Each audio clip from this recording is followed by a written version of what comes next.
Hello guys, আসসালামু আলাইকুম। আজ আমরা রাতের বেলায় পাকন পিঠা বানাইতেছি। এখানে চাউল ভাজা, সুজি আর নারকেল চিনি একসাথে আসাই নিছি। আর এখানে ময়দা মেখে রেখেছি। আর এখানে ঝুড়ি বানিয়ে রাখতেছে আমার চাচি শাশুড়ি। আমাদের সাথে থাকুন, পিঠা ভাজার ভিডিও দেখাবো। আমাদের পিঠা বানানো শুরু করে দিছি। এই হলো পাকন পিঠা, রুটি ভাজতে নিয়ে আসলাম।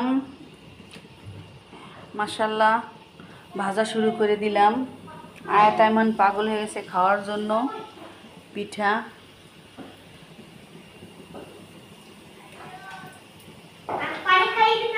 দাঁড়া, তোমাদের ভাজতে দিতে আছি আমি।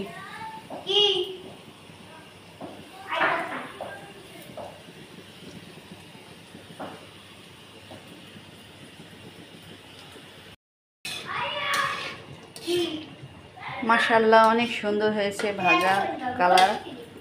এগুলা হালকা জালে ভাজতে হবে। মাশাআল্লাহ, আমাদের পিঠা বানানো শেষ। এইমাত্র শেষ করলাম ভাজা। পিঠা বানিয়েছি তোমার জন্য, তুমি খাবা? হ্যাঁ, খাওয়ার জন্য বানিয়েছি।